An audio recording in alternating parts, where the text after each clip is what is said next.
Hello friends, welcome to Jyotsna medical education. आज हमारा topic है एपिस्टैक्सिस।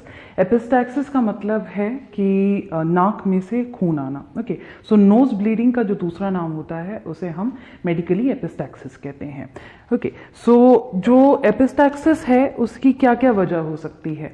एपिस्टैक्सिस की वजह हो सकती है किसी भी तरीके से अगर जुकाम हो रहा है तो ऐसा हो सकता है कि नेज़ल ब्लॉकेज की वजह से नाक का ब्लॉक हो जाना, जिसकी वजह से नाक जब साफ करने की कोशिश की जाती है, ब्लो किया जाता है, तो उसमें जो छोटे छोटे ब्लड वेसल्स होते हैं वो टूट सकते हैं और उनमें से ब्लीडिंग आ सकती है।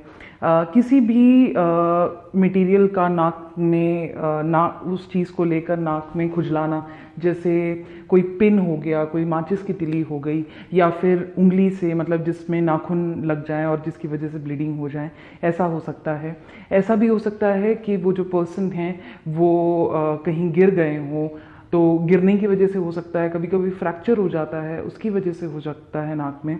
देन इसके अलावा चांसेस हैं कि प्रेगनेंसी के दौरान जो माताएं होती हैं उनके जो ब्लड वेसल्स हैं वो एक्सपैंड होने लगते हैं, बड़े होते हैं चौड़ाई में, तो उस वजह से भी चांसेस होते हैं कि उनके ब्लड वेसल्स टूट सकते हैं जो बहुत छोटे छोटे हैं नाक में, और वहाँ से ब्लीडिंग हो सकती है। ओके, कुछ ऐसी दवाइयाँ होती हैं जो ब्लड या कार्डिक रिलेटेड, जो हार्ट रिलेटेड प्रॉब्लम्स के लिए दी जाती हैं, जो खून को पतला करती हैं। ओके, सो जो ये खून को पतला करने वाली दवाइयाँ होती हैं उसकी वजह से भी हो सकता है कि बहुत जल्दी लोगों को नोज ब्लीडिंग होने के चांसेस हों।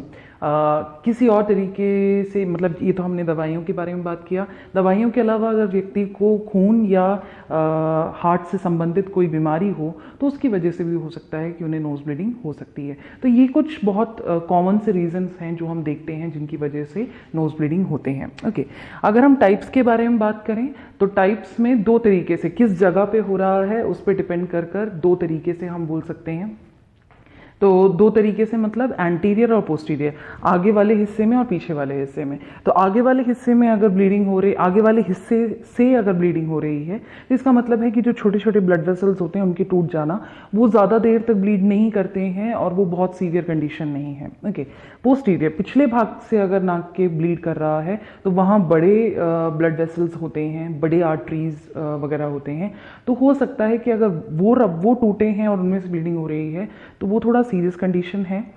उसके लिए डॉक्टर को दिखा लेना चाहिए एक बार, या मतलब अगर एक से ज़्यादा बार ऐसा हो रहा है, उसमें ज़्यादा ब्लीडिंग होती है, तो दिस इज़ द डिफरेंस कि आगे वाले भाग से और पीछे नाक के जो भाग हैं उनसे अगर ब्लीडिंग होगी तो कैसी होगी। ओके, अगर हम पैथोफिजियोलॉजी की बात करें तो पैथोफिजियोलॉजी कुछ भी नहीं है इसमें। तो किसी भी चीज़ से अगर छींकने की वजह से या किसी भी पर्टिकुलर चीज़ से अगर वो ब्लड वेसल के में अगर कोई खरोच आ जाए, या फिर ब्लड वेसल अंदर से अगर ब्लड के अंदर, जो ब्लड वेसल के अंदर जो ब्लड है उनमें अगर कोई ऐसी खराब वस्तुएं प्रसन्न हैं, अगर प्रेजेंट हैं, तो हो सकता है कि बाहरी या अंदरूनी वजहों से ये जो ब्लड वेसल है उनका जो एक कवरिंग है उसमें कोई एक कट पड़ सकता है, या वो छोटे छोटे जो ब्लड वेसल्स हैं वो टूट सकते हैं और वहाँ से फिर ब्लीडिंग हो सकती है। ओके, नेक्स्ट हम बात करते हैं क्लिनिकल मैनिफेस्टेशन की लक्षण।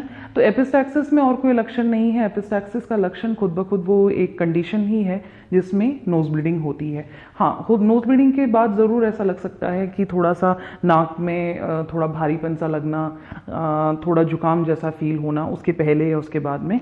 तो उसके अलावा एपिस्टैक्सिस का अलग से कोई लक्षण नहीं होता, ब्लीडिंग होना ही अपने आप में एपिस्टैक्सिस है।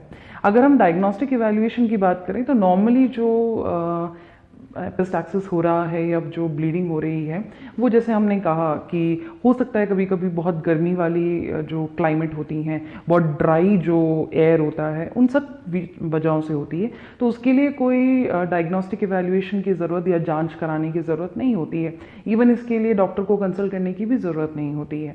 लेकिन अगर ये बहुत बार हो रहा है, बार बार हो रहा है और ज़्यादा अमाउंट में अगर ब्लीडिंग हो रही है नाक से, तो फिर वो एक प्रॉब्लम है और उसके लिए हमें जांच कराने की और डॉक्टर को दिखाने की ज़रूरत पड़ सकती है। ओके, सो अदरवाइज नॉर्मल एपिस्टैक्सिस में किसी भी तरीके की जांच की ज़रूरत नहीं होती है।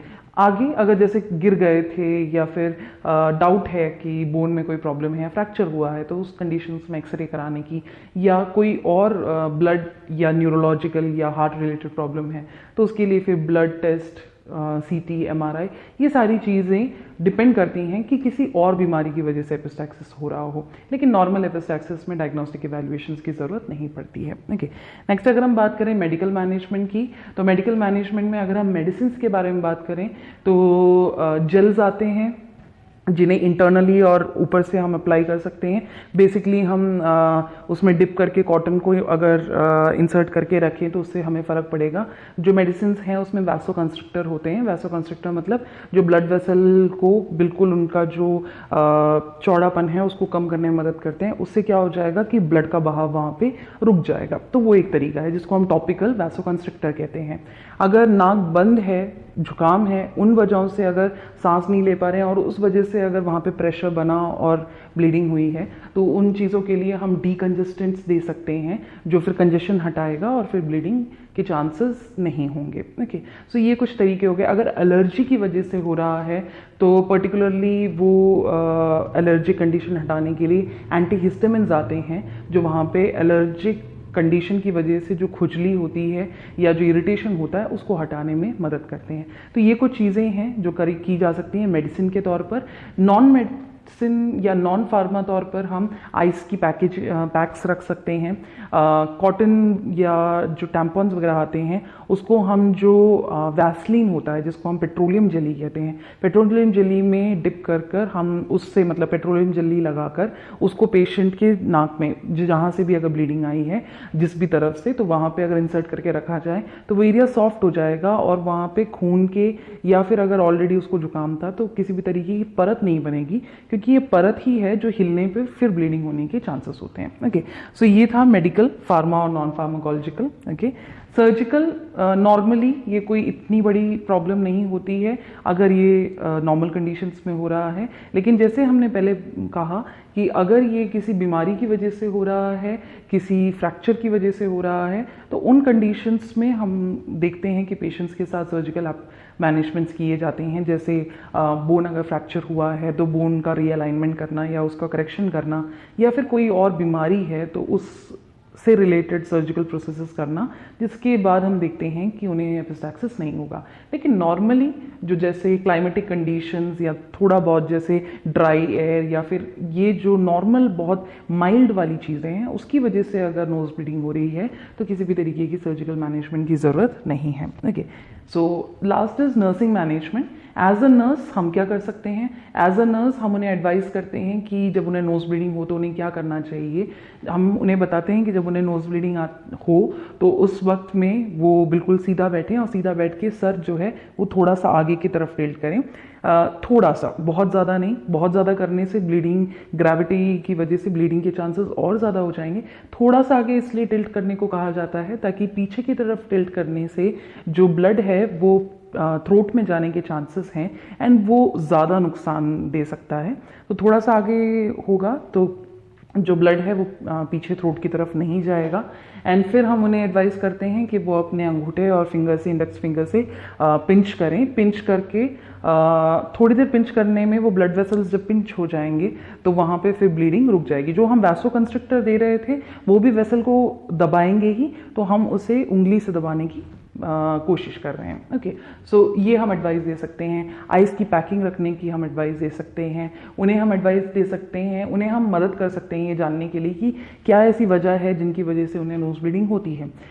हो सकता है कि उन्हें गर्मी का ये जो क्लाइमेट है वो सूट नहीं कर रहा है, या ड्राई एयर की वजह से है, या क्या पता कोई ऐसा फॉरेन ऑब्जेक्ट है जो वो इंसर्ट करते हो नाक में। तो उन चीज़ों के लिए हम उनसे अगर बात करें तो वो चीज़ें अगर हम उन्हें समझा पाएँ तो हो सकता है कि आगे नोज ब्लीडिंग नहीं हो। ठीक है, तो ये सारी चीज़ें किस में आती हैं? नर्सिंग मैनेजमेंट में।